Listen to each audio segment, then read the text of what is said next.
जय माता दी। हम क्लास 9th की बी हाइव बुक का एक और चैप्टर डिस्कस करने जा रहे हैं जिसका नाम है काठमांडू। काठमांडू नाम आपने जरूर सुना होगा। It is capital of Nepal. Okay, ये नेपाल की राजधानी है काठमांडू। काठमांडू के बारे में यहाँ पे बताया गया है बाई विक्रम सेठ। मतलब विक्रम सेठ एक इंडियन राइटर है और उन्होंने काठमांडू जब गए उन्होंने उन्होंने क्या देखा वहां पे, तो वो पूरा जो है वो डिस्क्राइब किया हुआ है। ये एक ट्रेवल लॉग है। दैट मीन्स कि जब आप ट्रेवल करते हो और आपने वहां पे क्या देखा, क्या वहां पे महसूस किया, क्या चीजें थी वहां पर, क्या सराउंडिंग्स थी। मतलब जब ट्रेवलिंग करते टाइम जो भी आप चीजें देखते हो वो आप कहीं पे लिखते हो, उसे ट्रेवल लॉग बोलते हैं। सो काठमांडू जब विक्रम सेठ गए थे उन्होंने क्या देखा था उसी के बारे में हमें इस चैप्टर में बताया गया है। ओके, तो शुरू करते हैं। हमारा जो चैप्टर है वो सबसे पहले उसका बिफोर यू रीड पार्ट देख लेते हैं। Do you like travelling? सबसे पहले कि ये आपसे क्वेश्चन पूछ रहे हैं कि आपको क्या ट्रैवलिंग पसंद है। तो मोस्ट ऑफ द पीपल है, लेकिन हाँ कोई रेयर ऐसे भी होते हैं जिनको नहीं भी होती है। The writer Vikram Seth enjoy it very much. सो लेकिन यहाँ पे जो राइटर हैं जिन्होंने ये चैप्टर लिखा है काठमांडू, सो इनके जो राइटर हैं विक्रम सेठ, उनको तो बहुत अच्छा लगता है ट्रैवलिंग। मतलब वो भी उन्हीं लोगों में से एक है जो मोस्ट ऑफ द पर्सन्स जिनको ट्रैवलिंग पसंद है। In his book Heaven Lake he describe a long journey from China to India via Tibet and Nepal. So उनकी पूरी एक बुक है हेवन लेक, उसी का ये एक पार्ट है काठमांडू। हेवन लेक जो है वो उनका जो डिस्क्रिप्शन है, उनकी जो लंबी यात्रा थी उसका डिस्क्रिप्शन है हेवन लेक में। उसी यात्रा में जब वो काठमांडू गए थे तब जो उन्होंने चीजें देखी वो इस चैप्टर में लिखी गई है। मतलब हेवन लेक का ही एक छोटा पार्ट है काठमांडू। ओके, हेवन लेक में उन्होंने किया क्या था, उन्होंने ये जो जर्नी की थी चाइना से लेकर इंडिया में, तिब्बत और नेपाल से होते हुए, तो ऑफ कोर्स अगर उन्होंने यहाँ पे जो चीज मेंशन की है नेपाल होते हुए, तो नेपाल की राजधानी उन्होंने काठमांडू भी विजिट की थी। Have you heard of places like Ajmer Sharif, Madurai, Sanchi, Varanasi, Sarnath और हल्दीबारी? सो यहाँ पर कुछ और ऐसे नेम बताए गए हैं जो कि काफी फेमस हैं। पिलग्रिम्स जहाँ पे जाते हैं, पूजनीय स्थल है जहाँ पे मोस्टली जो लोग मानते हैं, अलग अलग धर्म के लोग हैं, इस तरीके की ये जो जगह है लोग या फिर आप ये कह सकते हो जहाँ पे मोस्टली लोग घूमने के लिए जाते हैं। सो ये सारी अजमेर शरीफ जो दरगाह है, मदुरई सांची स्तूप, वाराणसी, सारनाथ, ये सब गए होंगे, या फिर नहीं गए हैं तो आपने ये नाम जरूर सुने होंगे। Can you name some other places like this? क्या तुम इसी तरीके के और नाम बता सकते हो जो कि इस तरीके से कोई धार्मिक प्लेसेस जो हैं, रिलीजियस प्लेसेस जो हैं? What do you do the surrounding of a holy place in your city look like? So आप किस सिटी से बिलोंग करते हैं और आपकी सिटी में मतलब देखने के लिए कौन सा सबसे अच्छा होली प्लेस है? जैसे ये रिलीजियस प्लेसेस के नाम लिखे हुए हैं, कोई होली प्लेस जो आपकी सिटी में है और वहां पे मोस्टली क्या चीजें आपको देखने को मिलती है, मुझे जरूर कमेंट सेक्शन में बताएं। जैसे कि काठमांडू जब विक्रम सेठ जी गए थे तो उन्होंने कुछ चीजें वहां पर देखी थी। सो उन्होंने वो चीजें बताई हैं। वैसे ही अगर आप कभी कोई होली प्लेस पे गए हैं तो, या फिर कोई होली प्लेस आपकी सिटी में है, तो वहां पे जो सराउंडिंग है वो कैसी दिखती है? मतलब होता है ना कि हॉकर्स वगैरह होते हैं, वहां पे दुकानें लगी रहती हैं, लाइक दिस, बहुत भीड़ रहती है। Think about it as you read Vikram Seth description of Kathmandu. और उसी के बारे में आप भी सोचो, जब विक्रम सेठ जी ये जो पूरा काठमांडू का डिस्क्रिप्शन आपको बता रहे हैं, आप इस चीज को एकदम मतलब इमेजिन भी कर पाओगे कि हाँ ऐसा होता है, होली प्लेसेस के पास में ऐसी चीजें आपको देखने को मिलती हैं। तो शुरू करते हैं हमारा जो चैप्टर है। I get up a cheap room in the centre of the town and sleep for hours. मुझे मतलब मैंने एक रूम लिया काफी सस्ता सा जो कि टाउन के सेंटर में था, और मैं वहां पर घंटों तक सोया।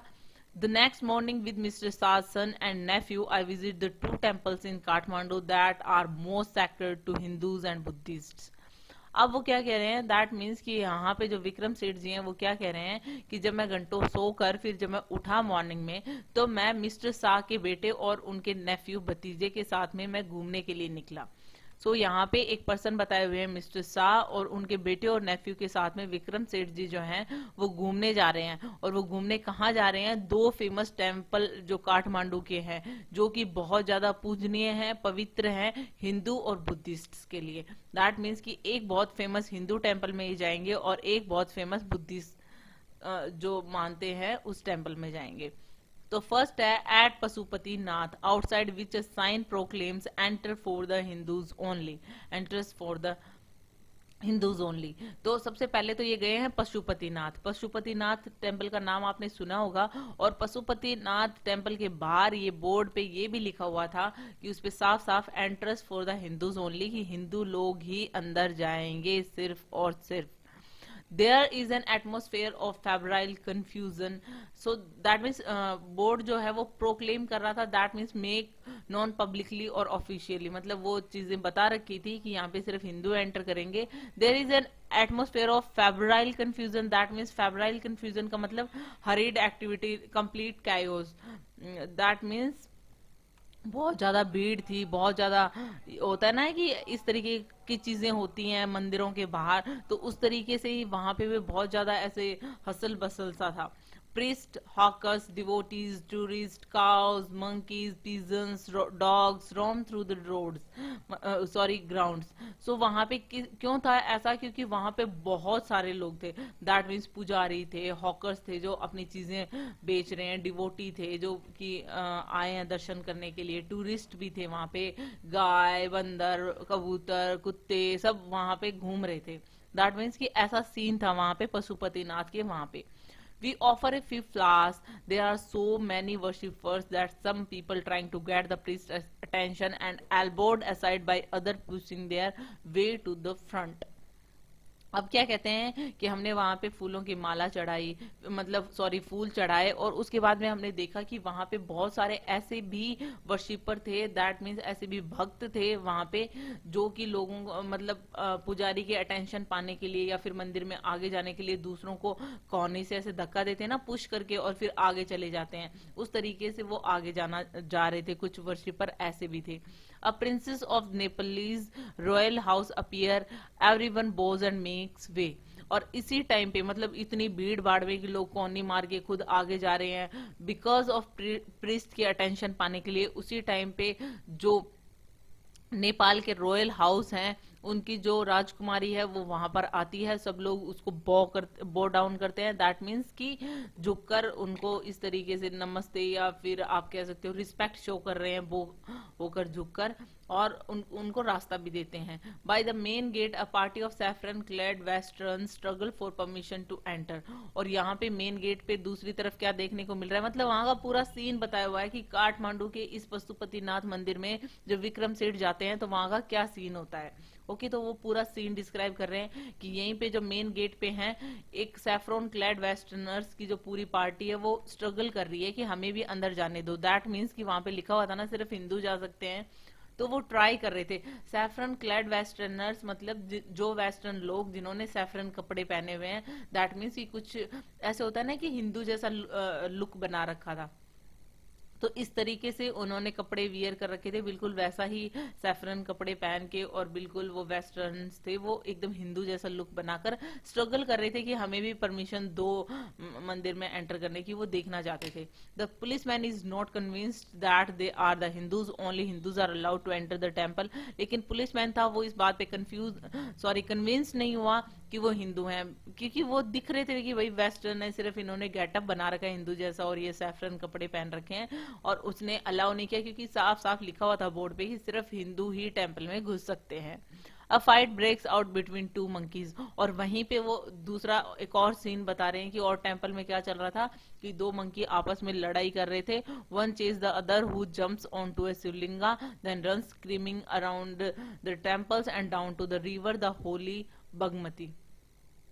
यहाँ पे क्या बता रहे हैं कि इस तरीके से जो मंकी हैं वो लड़ाई कर रहे हैं, एक बंदर दूसरे को जो है वो पीछा कर रहा है, और जो दूसरा जिसका जो आगे है, जो जिसका पीछा किया जा रहा है, वो जो मंकी है वो जंप करके एक शिवलिंगा पे जंप करता है, और वो मंदिर के जो टेम्पल में है वो इस तरीके से घूम रहा है, उछल कूद कर रहा है, स्क्रीमिंग करता हुआ, मतलब आवाज करता हुआ, और फिर वहां से वो क्या करता है, शिवलिंगा से उस टेम्पल में घूमते हुए वो होली बगमती जो रिवर है वहां पर पहुंच जाता है। यहाँ पे आप ये पिक्चर देख सकते हो कि काठमांडू का जब सीन याद आता है तो आप ऐसी चीजें आप इमेजिन कर सकते हो कि इस तरीके की रूफ होती है वहां के हाउसेज में की। तो यहाँ पे ये जो टेम्पल बता रखा है उसकी ऐसी रूफ है, और यहाँ पे ये है पशुपति नाथ जो टेम्पल काठमांडू का है, उसकी एक पिक्चर दे रखी है, और इस तरीके के वो सीन डिस्क्राइब कर रहे हैं।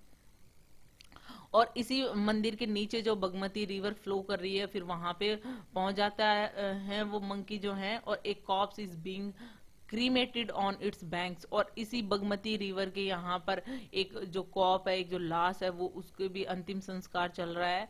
Washer women are at their work and children बैद।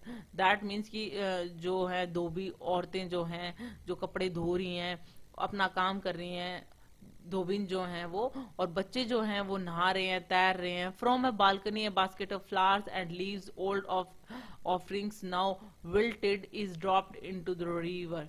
और क्या हो रहा है कि एक बालकनी से एक बास्केट में जो है पत्ती और फूल जो हैं वो डाले जा रहे हैं, क्योंकि अब वो मुरझा गए हैं। मतलब पहले चढ़ाए गए हुए थे, भगवान पे चढ़ाए थे, ऑफरिंग की गई थी, लेकिन अब वो सूख गए हैं वो फूल और पत्तियां, इसलिए वो रिवर में डाली जा रही हैं। A small shrine half protrudes from the stone platform on the river bank.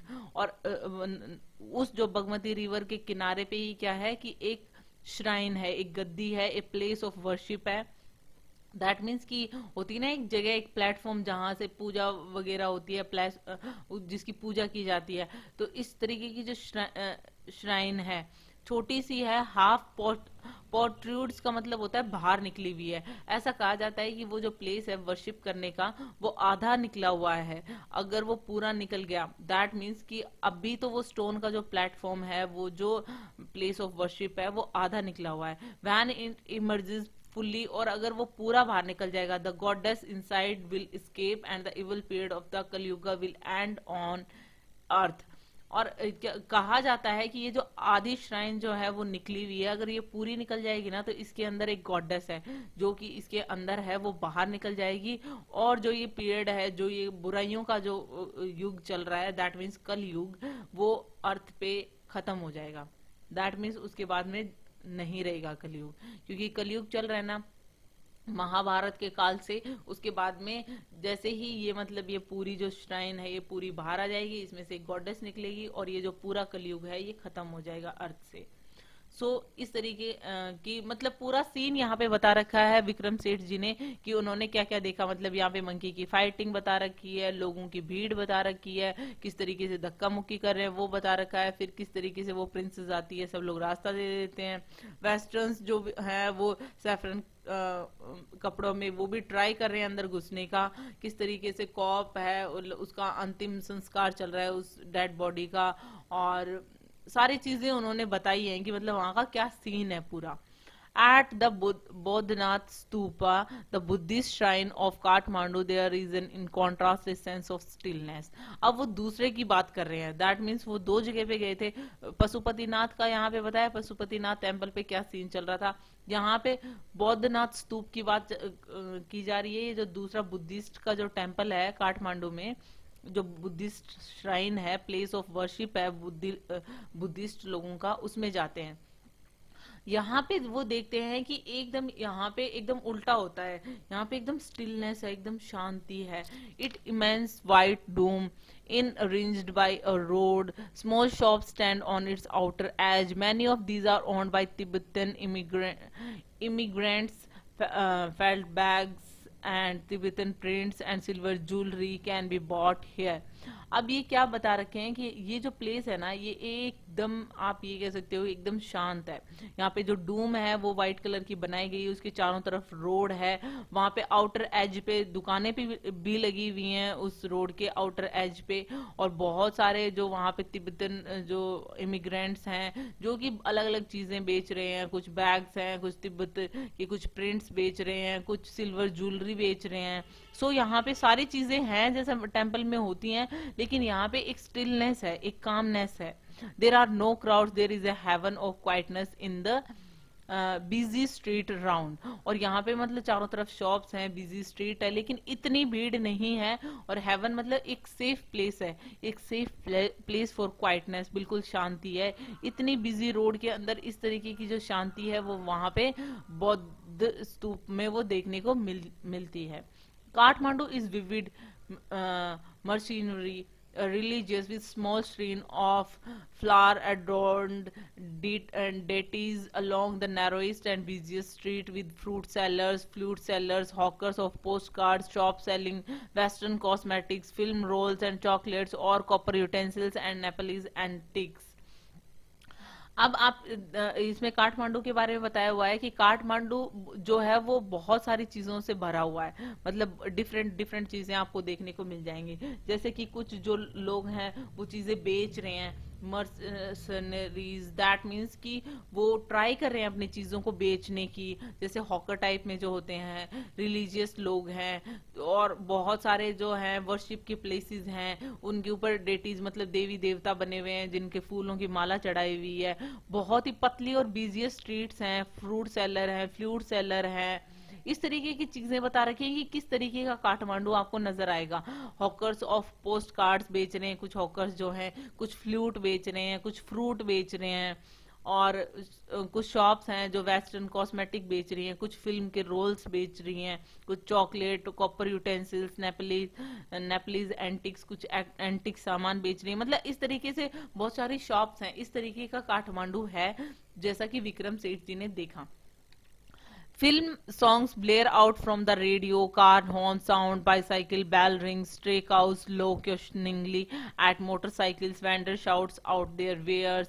मतलब और पूरा सीन बता रखा है कि इस तरीके से जो फेमस मंदिर हैं, जो होली प्लेसेस हैं, इनके बाहर क्या होता है कि बहुत भीड़ भाड़ होती है, सड़कें भी काफी रश्ड होती हैं, फिल्म के सॉन्ग बज रहे हैं रेडियो पे, कार के हॉर्न सुनाई दे रहे हैं, बाईसाइकिल की घंटियां सुनाई दे रही हैं, और जो काउज होती हैं जो गली में चलती रहती हैं, वो ऐसा लग रहा है जैसे कि किसी से मतलब लो क्वेश्चनिंगली, दैट मीन्स कि क्वेश्चन पूछ रही हो मोटरसाइकिल से, मतलब कभी भी सामने आ जाती हैं वो। और वेंडर्स जो हैं वो अपना अपना सामान बेचने के लिए शाउट कर रहे हैं, दैट मीन्स होता है ना कि फूल वाले फूल बेच रहे हैं भाई, और फ्लूट वाले फ्लूट बेच रहे हैं, फ्रूट वाले फ्रूट बेच रहे हैं। आई इंजल्ज मतलब इस तरीके का है ये। इन्होंने यहाँ पे जो बौद्धनाथ स्तूप है काठमांडू में, उसकी भी यहाँ पे बता रखी है पूरी पिक्चर। और यहाँ पे आप देख रहे हो जो जैसा कि मैंने बताया था कि इसमें एक डूम है मार्बल का गोल गोल, तो आप ये देख पा रहे हो। इसके बाहर से रिंग है, पूरा पाथ बना रखा है आने जाने के लिए, और इसके आउटर एज पे शॉप्स लगी हुई हैं। ठीक है, इस तरीके का स्तूप है। और यहाँ पे किस तरीके लेकिन यहाँ पे कामनेस आप देख रहे होंगे कि कितनी शांति है, लोग जो है वो चुपचाप यहाँ से चल रहे हैं, और इस तरीके का सीन है। आगे हम देखते हैं कि और उन्होंने काठमांडू में क्या क्या देखा। Myself mindlessly buy a car of marzipan, a corn on the cob roasted in a charcoal brazier on the pavement, rubbed with salt, chili powder and lemon, a couple of love story comics and even a reader's digest। अब यहाँ पे जो है विक्रम सेठ जी कहते हैं कि मैंने भी माइंडलेसली इस तरीके की चीजें खरीदना शुरू कर दिया। जैसे कि सबसे पहले मैंने एक मर्जीपान खरीदा। मर्जीपान होता है एक स्वीट, एक मिठाई होती है मेड विद ग्रेटेड आलमंड्स, ठीक है, बादाम को ग्रेट करके बनाई जाती है, वो एक स्वीट ली। कॉर्न लिया, भुट्टा जो हम खाते हैं चारकोल ब्रेजियर पे, ब्रेजियर मतलब ओपन स्टोव, चारकोल का एक ओपन स्टोव होता है, हम सब ने देखा हुआ है किस तरीके से भुट्टा तैयार होता है। उसके ऊपर रब किया जाता है सॉल्ट, चिल्ली पाउडर, लेमन, और इस तरीके की चीजें उसके ऊपर रगड़ के दी जाती हैं, तो हमें भी वो टेस्टी लगता है। कुछ उन्होंने लव स्टोरी कॉमिक्स ली। उसके बाद में एक रीडर्स डाइजेस्ट नाम की मैगजीन ली। मतलब वो बता रहे हैं कि मैंने वहां पे काठमांडू में क्या क्या किया, क्या क्या खाया, क्या खरीदा। All this I watch down with Coca-Cola and a nauseating orange drink and feel much the better for it. और उसके बाद में उन सबको वॉश डाउन करने के लिए, दैट मीन्स उन सबको पचाने के लिए, उनके ऊपर से मैंने Coca Cola P, that means कि मर्जी पान और ये सब कुछ खाने के बाद में वो जो कॉर्न खाने के बाद में मैंने कोका कोला पी, उसके बाद में नॉजिएटिंग ऑरेंज ड्रिंक ली। नॉजिएटिंग मतलब सिकनिंग, मतलब वो बहुत ज्यादा अच्छी नहीं थी, दैट मीन्स अच्छी नहीं लगी उनको, लेकिन अब उनको काफी मच बेटर लग रहा था। मतलब ये सब कुछ उन्होंने वहां पे एंजॉय किया, ये सब कुछ उन्होंने बता रखा है। I consider what route I should take back home. और अब मैं सोच रहा था कि मतलब मैंने दोनों जगह देख ली, काठमांडू में मैंने पशुपतिनाथ टेम्पल भी देख लिया और ये बौद्धिस्ट स्तूपा भी देख लिया, स्तूप भी देख लिया। अब मुझे ये हो रहा था, खा पी लिया, और जो मुझे लेना था मैगजीन वगैरह और जो comic story comics, love story comics लेनी थी वो मैंने ले ली। तो अब मुझे ये था कि अब मैं घर पे कैसे जाऊं, दैट मीन्स कौन सा रूट लूं घर जाने के लिए। है ना कि वो चाइना से इंडिया आ रहे हैं, तो वो नेपाल होते हुए आए हैं, तिब्बत और नेपाल। तो अब नेपाल में वो तो हैं, वो तो ये सोच रहे हैं कि अब मुझे घर पे जाने के लिए कौन सा रूट लेना चाहिए। If I were propelled by enthusiasm for travel per se, I would go by bus and train to Patna, then sail up to the Gangas, past Banaras to Allahabad, then up the Yamuna, past Agra to Delhi. अब वो क्या कह रहे हैं कि अगर मैं बहुत ज्यादा मेरे में एंथुजियाज्म भरा हुआ था, मतलब मुझे ट्रैवल करना है बाय इटसेल्फ, दैट मीन्स कि अलग अलग चीजों को एंजॉय करते हुए जाना है, तो क्या करना पड़ेगा कि सबसे पहले तो मैं कैसे जाऊंगा, पहले मैं बस और ट्रेन लूंगा पटना तक जाने के लिए। फिर पटना से मैं गंगा के मतलब गंगा से होते हुए, दैट मीन्स मैं सेल करके जाऊंगा, दैट मीन्स शिप में जाऊंगा। बनारस से लेकर गंगा में होते गंगा से बनारस से इलाहाबाद पहुंचूंगा। उसके बाद में मैं यमुना से होते हुए, दैट मीन्स मैं वहां से भी मैं शिप लूंगा सेल करते हुए, यमुना से आगरा से लेकर दिल्ली जाऊंगा। But I am too exhausted and homesick, today is the last day of August. लेकिन वो इतना कुछ सोच के जाते हैं कि मतलब अगर उनमें एंथुसियाज्म होता ट्रैवल का, तो ये सब जैसा उन्होंने सोचा था वैसा रूट लेते, कि मतलब पहले बस ट्रेन से जाते, फिर वो बनारस से इलाहाबाद सेल अप करके जाते, मतलब गंगा के थ्रू जाते, उसके बाद में आगरा से दिल्ली वो यमुना से सेल करके जाते। लेकिन अब क्या है कि वो बहुत ज्यादा थके हुए हैं, एग्जॉस्टेड हैं, सो वो क्या कर रहे हैं और काफी होम सिक हो रहे हैं, मतलब घर की याद आ रही है उन्हें, घर के खाना खाना है, घर पे जाना है, दैट मीन्स। और ये क्या बता रहे हैं विक्रम सेठ जी कि वो जो दिन था जब वो ये सब कुछ सोच रहे थे, वो लास्ट डे ऑफ अगस्त था, मतलब 31 ऑफ अगस्त होगा। Go home I tell myself, move directly towards home. और उन्होंने मन में क्या सोचा कि यार इतना होम सिकनेस हो रही है, सीधा घर चलो अब तो उन्होंने मन में ऐसे सोचा, उन्होंने खुद से कहा कि अब तो सीधा घर चलते हैं। I enter in Nepal Airlines office and buy ticket for tomorrow's flight. और इसलिए उन्हें फटाफट घर जाना था, इसलिए वो नेपाल के एयरलाइन ऑफिस में गए और वहां से वो दूसरे दिन की, दैट मीन्स कल की फ्लाइट लेकर की टिकट लेकर आ जाते हैं। I look at the flute seller standing in the corner of the square near the hotel. और अब उनको कल निकलना है, सो आज वो उन्होंने अभी क्या देखा, एक फ्लूट सेलर को भी देखा। फ्लूट मतलब जो फ्लूट ये बांसुरी वगैरह बेचते हैं, तो फ्लूट सेलर जो था वो कहाँ खड़ा हुआ था, कॉर्नर पे खड़ा हुआ था, as square near the hotel, मतलब होता है ना चौराहे की उधर कोने पे होटल के पास में, और एक फ्लूट सेलर खड़ा हुआ था। In his hand is a Paul with N attachment at the top from which 50 or 60 बांसुरीज protrude in all directions like the quills of a porcupine। अब यहाँ पे क्या बता रखा है कि किस तरीके से आपने भी फ्लूट सेलर को देखा होगा, किसी मेले में गए हो या इस तरीके की होली प्लेसेस पे गए हो, तो आपने जरूर देखा होगा कि वो कैसे वो रखता है कि एक पोल होता है उसके पास में, फ्लूट सेलर के पास में, बांसुरी वाले के पास में एक पोल होता है, मतलब एक स्ट्रेट सा, उसके ऊपर की साइड वो अलग अलग डायरेक्शन में बांसुरी, मतलब उस पोल में गड्ढे से बने हुए होते हैं और उसमें वो बांसुरी डाल के रखता है चारों तरफ डायरेक्शन में, मतलब इन ऑल द डायरेक्शन। तो फिर वो कैसा नजर आता है, ऐसा लगता है कि पोर्क्यूपाइन हो, जैसे कि होता है ना जिसे हम सैंधा कहते हैं, दैट मीन्स कि पोर्क्यूपाइन एक होता है जिसके चारों तरफ स्पाइन्स सी होती है, जिसको बोलते हैं क्विल्स, कांटेदार जो होता है, देखा होगा आपने, ऐसा पिक्स वगैरह में भी देखा होगा, ऐसा एनिमल होता है जो कि बहुत चारों तरफ उसकी बॉडी पे कांटे ही कांटे से होते हैं। तो लाइक वैसे ही वो जो पॉल पे वो 50-60 जो बांसुरी जो लगी हुई होती है ना सारी डायरेक्शन में, ऊपर टॉप में, उस पोल के टॉप में, तो वो ऐसे लगता है जैसे कि कोई पोर्क्यूपाइन हो। They are of bamboo, they are cross flute and recorders. उनके पास में सब कुछ होते हैं, बैम्बूज की होती हैं, वो बनी हुई होती हैं वो बांसुरीज। From time to time he stands the pole on the ground, select a flute and place for a few minutes. और इस तरीके से वो बेचने के लिए, लोगों को अट्रैक्ट करने के लिए वो क्या करता है, बीच में वो पोल जिसपे वो बांसुरी लगी हुई है वो वहां पे ग्राउंड पे रखता है उस पोल को, एक फ्लूट निकालता है और कुछ मिनट के लिए वो बजाता है। मतलब इस तरीके से वो फ्लूट सेलर फ्लूट बेचने की कोशिश कर रहा है। वहां पे वो पूरा सीन बता रखा है विक्रम सेठ जी ने। The sound rises clearly about the noise of the traffic and hawkers cries.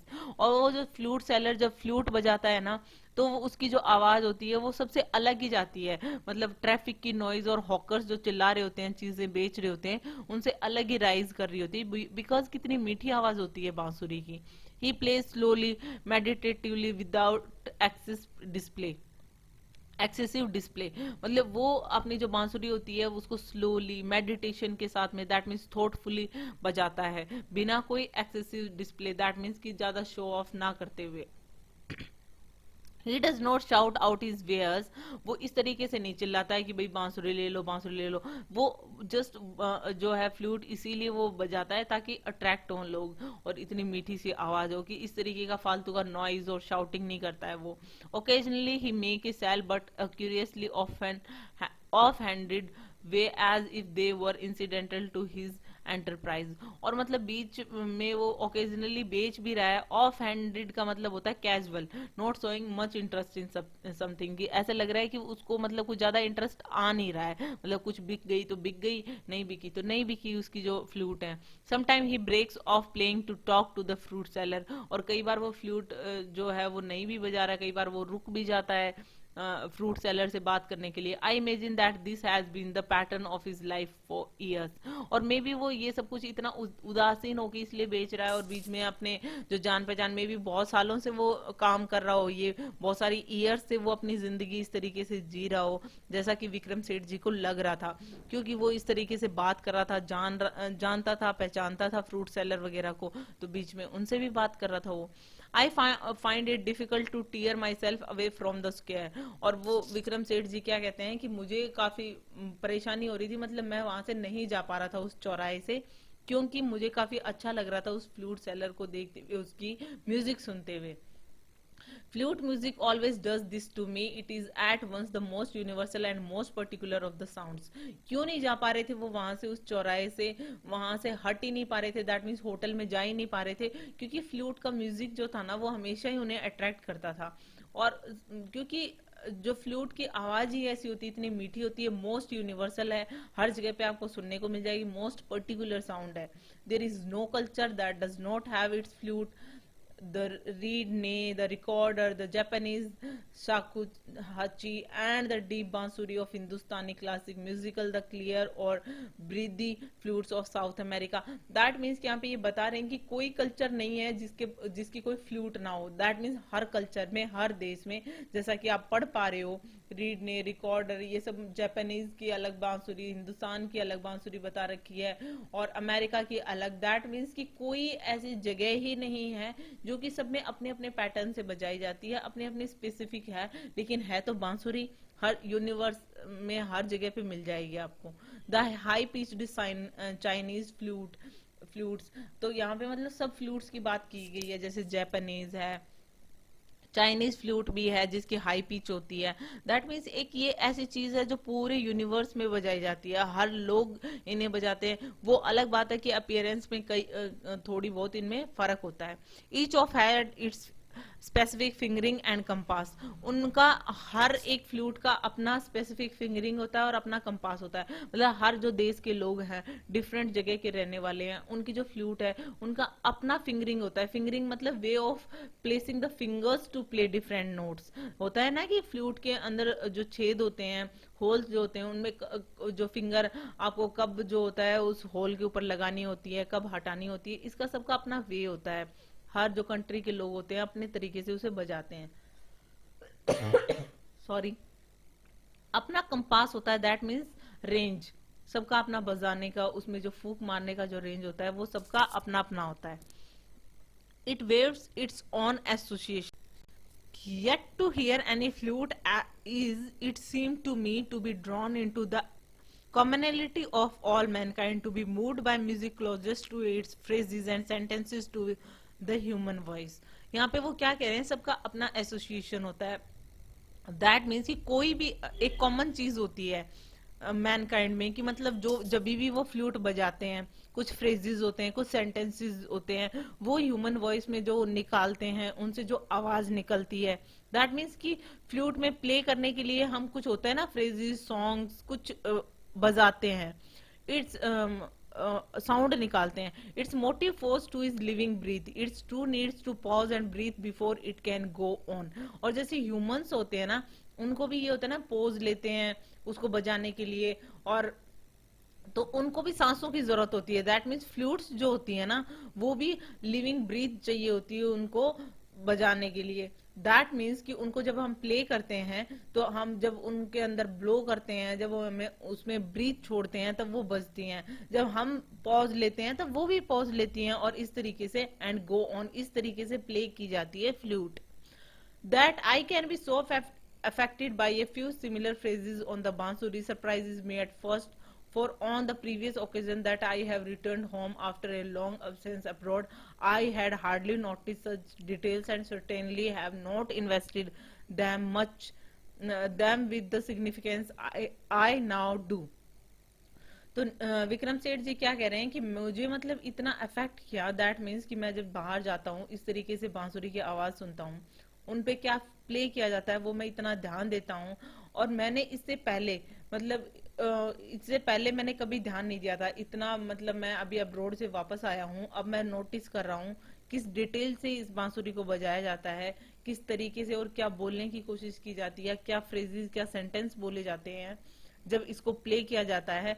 आज से पहले तो मैंने कभी इतना ध्यान दिया ही नहीं था, मतलब जब मैं पहले कभी घूमने जाता था अब्रोड वगैरह. लेकिन अब जो कि मैं अब इतना ध्यान देता हूँ कि किस तरीके से प्ले किया जाता है, किस तरीके से इसमें कितनी मेहनत लगती है, किस तरीके से इन्वेस्ट किया जाता है, इसमें ब्रीथ का क्या रोल होता है, फिंगरिंग, कंपास, तो ये सारी चीजें मैं अब समझता हूँ.